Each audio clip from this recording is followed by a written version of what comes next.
آج کیا تاریخ ہے؟ 31 دسمبر. کون سا دن ہے یہ؟ سال کا آخری دن. اور کل کیا ہے؟ New year. سال کے جانے کا غم منائیں کہ سال کے آنے کی خوشی منائیں؟ جانے والا تو جا رہا ہے، آنے والا بھی آئے گا اور چلا جائے گا.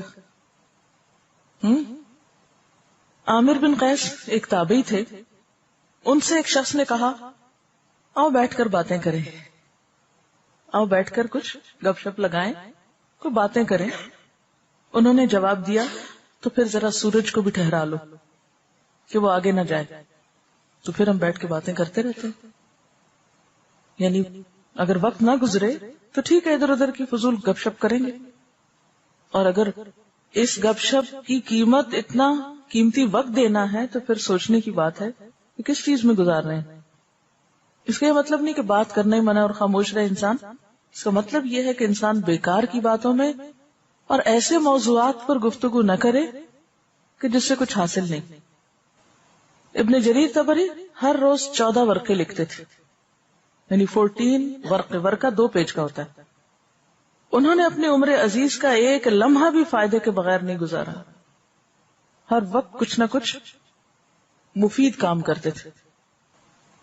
فتح ابن خاقان کے بارے میں آتا ہے، عباسی خلیفہ متوکل کے وزیر تھے، کہ وہ اپنی آستین میں ہر وقت کوئی نہ کوئی کتاب رکھتے، اور جب انہیں سرکاری کاموں سے ذرا سی بھی فرصت ملتی، یعنی تھوڑے سے بھی انتظار کے لمحات بیچ میں آتے، وہ فوراً کتاب نکال کے پڑھنا شروع کر دیتے. یہ تھوڑی دیر بھی وہ ضائع نہیں کرتے تھے. البیرونی کے شوق کا عالم یہ تھا کہ حالت مرض میں مرنے سے چند منٹ پہلے ایک فقیہ جو ان کی مزاج پرسی کرنے آئے تھے، ان سے علم الفرائض یعنی وراثت کا مسئلہ پوچھ رہے تھے.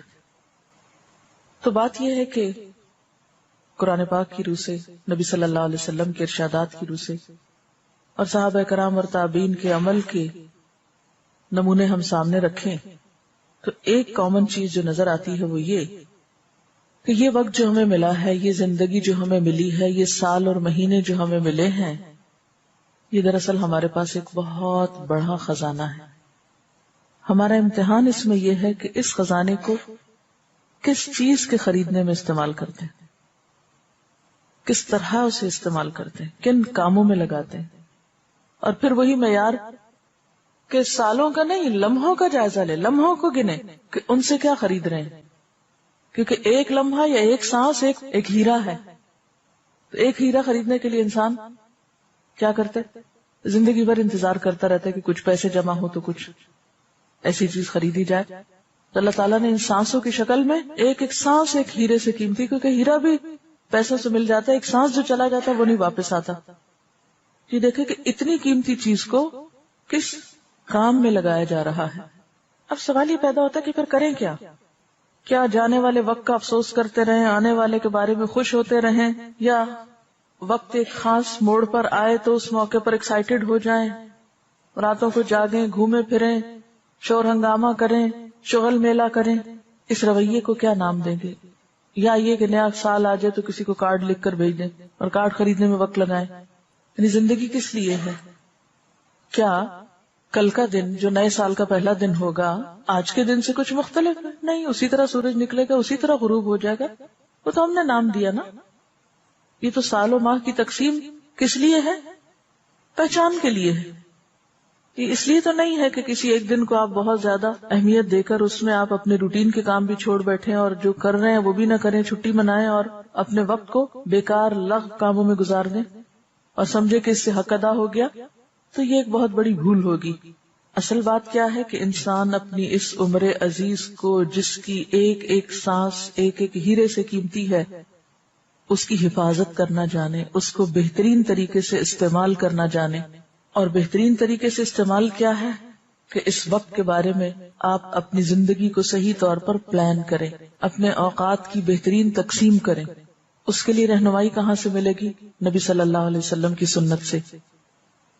آپ صلی اللہ علیہ وسلم نے فرمایا، عقل مند شخص کے لیے لازم ہے کہ اس پر جو گھڑیاں گزریں اس میں سے ایک گھڑی ایسی ہو جس میں وہ اپنے رب سے باتیں کرے، ایسی گھڑی جبکہ وہ اپنے رب سے باتیں کرے، مثلا نماز میں، مثلا قرآن کے ذریعے، مثلا دعا کے ذریعے، مثلا تنہائی میں اپنے رب سے گفتگو کر کے، یعنی دن کا ایک وقت کس میں؟ رب کے ساتھ تعلق میں. یعنی اس وقت جو بات میں کر رہی ہوں وہ کیا ہے دراصل؟ کہ ہم اپنے وقت کو بہترین طریقے سے کس طرح گزاریں. اس کے لیے کیا ضروری ہے کہ وقت کو بہترین طریقے پر گزارنے کی پلاننگ کریں. اس پلاننگ کے لیے رہنمائی کہاں سے لیں؟ نبی صلی اللہ علیہ وسلم کی ذات سے. آپ نے وقت کی پلاننگ کرنا کس طرح سکھائی؟ ایک عقل مند انسان کی پہچان کیا بتائی؟ کہ اس کی زندگی میں کچھ گھڑیاں ایسی ہوں کہ جب وہ اپنے رب سے باتیں کرے، جیسے نماز ہے، جیسے قرآن ہے، قرآن کی تلاوت، اللہ کا کلام ہے، جیسے دعا ہے، براہ راست اللہ تعالیٰ سے ایک تعلق ہے، اس سے مانگا جا رہا ہے. اور اسی طرح انسان کی جو کیفیات ہیں، انسان کے اوپر جو مشکلات آتی ہیں، ان سب میں اللہ تعالیٰ سے ایک خاص طرح کا رجوع کرنا اور اس سے اپنے احساسات یا اپنے خیالات کو شیئر کرنا اور اللہ تعالیٰ کو اپنی رودات سنانا. پھر فرمایا کہ عقل مند شخص کو ایک گھڑی ایسی گزارنی چاہیے جبکہ وہ اپنی ذات کا محاسبہ کرے، اپنا احتساب. جیسے قرآن پاک میں آتا ہے وَلْتَنْظُرْ نَفْسٌ مَا قَدَّمَتْ لِغَدٍ. اپنے احتساب میں کیا سوچا جائے کہ میں اپنی کل کے لیے کیا کر رہا ہوں. آج کے لیے تم بہت کچھ کر رہے ہیں، کل سے مراد یہاں آخرت. یعنی احتساب میں یا احتساب نفس میں نمبر 1 سوال کہ اپنی کل کے لیے کیا کر رہا ہوں، اپنی آخرت کے سنوارنے کے لیے کیا کر رہا ہوں. کیونکہ دنیا کیا ہے؟ آخرت کی کھیتی. جو یہاں کریں گے وہ کل کاٹنا پڑے گا. کیونکہ بہت سے لوگ بڑے بڑے کارنامے کرتے رہتے ہیں اور وہ سمجھتے ہیں، مطمئن ہوتے ہیں کہ بہت اچھا کر رہے ہیں، لیکن قرآن میں ان کے بارے میں کیا فرمایا گیا؟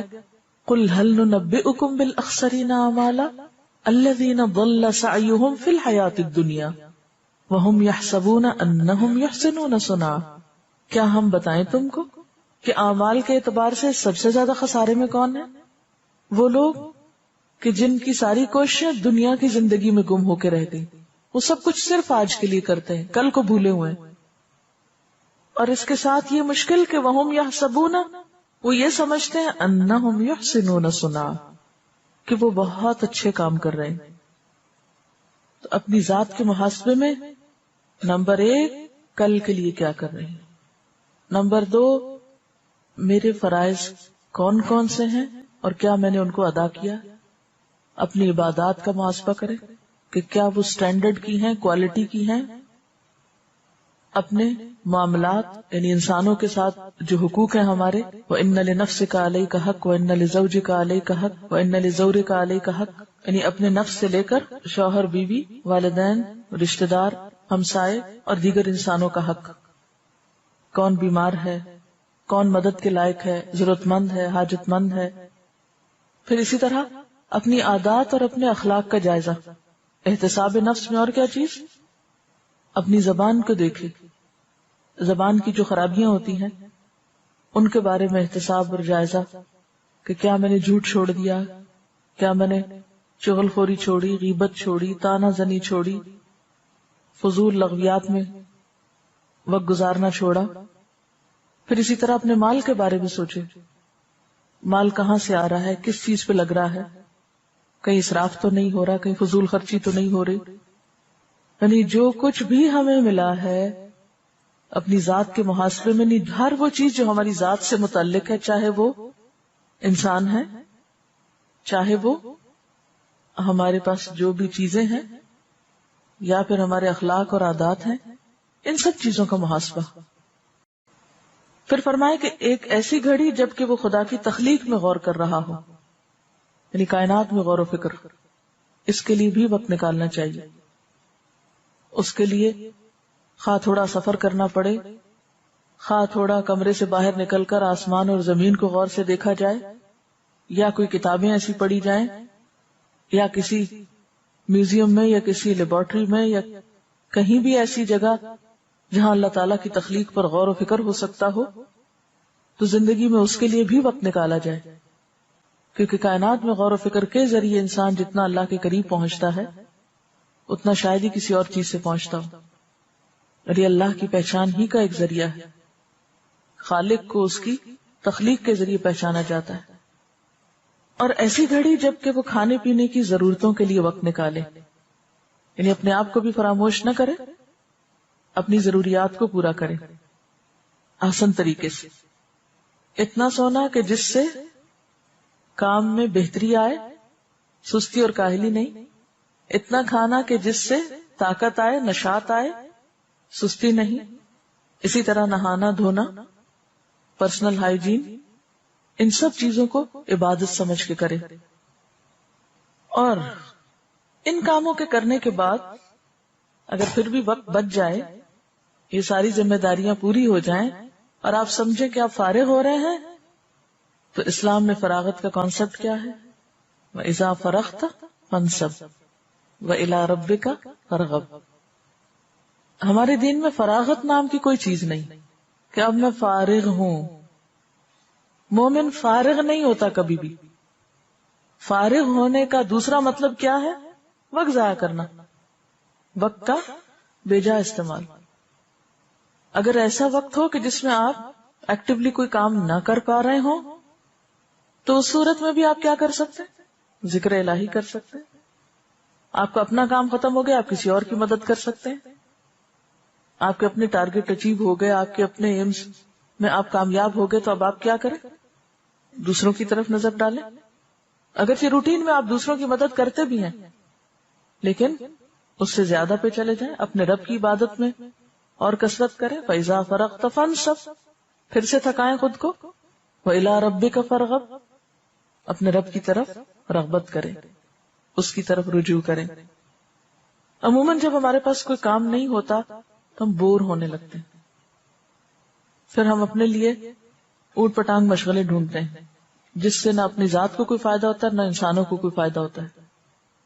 بیکار کے کام کرنے لگتے ہیں۔ تو زندگی کم تر درجے کے کام کرنے کے لیے نہیں، ہیرے جواہرات سے آپ، یا ہیرے جواہرات کے بدلے میں آپ بیکار سنگریزے اور پتھر نہیں لیتے، وہ نہیں خریدتے۔ کبھی آپ ایسا نہیں کریں گے کہ سونا دے کر مٹی خریدیں، تو وقت تو سونے سے بھی قیمتی۔